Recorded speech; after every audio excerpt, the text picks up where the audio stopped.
அஸ்ஸலாமு அலைக்கும் ஃப்ரெண்ட்ஸ். இன்னைக்கு பாவக்காய் மட்டன் குழம்பு எப்படி செய்யறதுன்னு பார்க்கலாம் வாங்க. பாவக்காய் நான் 2 கட் பண்ணி எடுத்து வச்சிருக்கேன். மட்டன் 300 கிராம் அளவு எடுத்து வச்சிருக்கேன். கொஞ்சமா அது சுத்து குழுப்பு எடுத்து வச்சிருக்கு. கூடவே தேங்காய் அரை மூடி எடுத்து வச்சிருக்கேன்.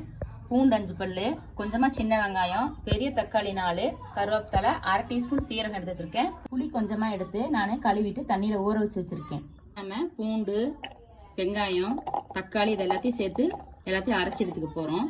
நம்ம இதை அரைச்சி எடுத்தாச்சு. இப்போ கடாயில நம்ம எண்ணெய் சேர்த்துக்கலாம். ஒரு 4 டேபிள் ஸ்பூனு. இப்போ எண்ணெய் நல்லா சூடாயிடுச்சு. நம்ம இதை அரைச்சி வச்ச மசாலாவை சேர்த்துக்கலாம். நல்லா மசாலா கொதி வந்துருச்சு. நம்ம அது கூடவே மல்லித்தூள் 3 டேபிள் ஸ்பூன்,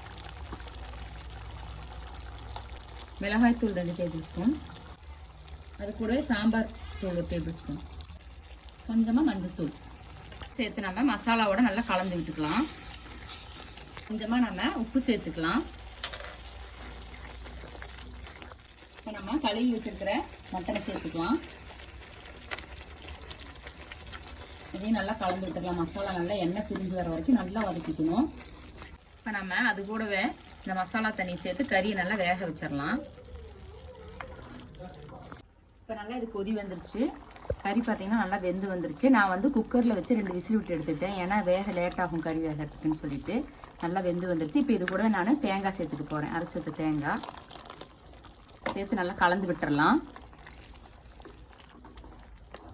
அது கூடவே கரைச்சி வச்ச புளியும் நம்ம சேர்த்துக்கலாம். இது பார்த்தீங்கன்னா எங்கள் சித்தியோட ஸ்பெஷல் தான் இந்த பாவக்காய் குழம்பு. ரொம்ப சூப்பராக செய்வாங்க. நீங்களும் ட்ரை பண்ணி பாருங்க. என்னடா பாவக்காய் கூட கறி போட்டு செய்யதான்னு யோசிக்காதீங்க. அவ்வளோ டேஸ்ட்டாக இருக்கும். நல்லா இருக்கும் இந்த குழம்பு. இப்போ நல்லா கொதி வந்துருச்சு. நம்ம லாஸ்ட்டாக பாவக்காயை சேர்த்துக்கலாம். பாவக்காயை சேர்த்துட்டு கரண்டி மட்டும் விட்டு கலக்கி விட்டுறாதீங்க. குழம்பு கசந்து போயிடும். வேகிற வரைக்கும் கலக்காமல் இருந்துட்டு வெந்ததுக்கு அப்புறமா நம்ம அடுப்பு ஆஃப் பண்ணிக்கலாம். எல்லா பாவக்காயும் சேர்த்தாச்சு. நம்ம தாளிப்பு ரெடி பண்ணிக்கலாம். பாவக்காய் குழம்புக்கு சீரகம், வெந்தயம் நான் சேர்த்துக்கிறேன். கொஞ்சமாக கடுகு பொரிஞ்சு வந்ததுக்கப்புறமா கருவேப்பிலை சேர்த்துட்டு சின்ன வெங்காயம் சேர்த்துக்கலாம். பாவக்காய் குழம்பு நல்லா கொதி வந்துருச்சு. வெந்துருச்சு பாவக்காயும். நமக்கு தாளிப்பு எடுத்து இதில் சேர்த்துக்கலாம்.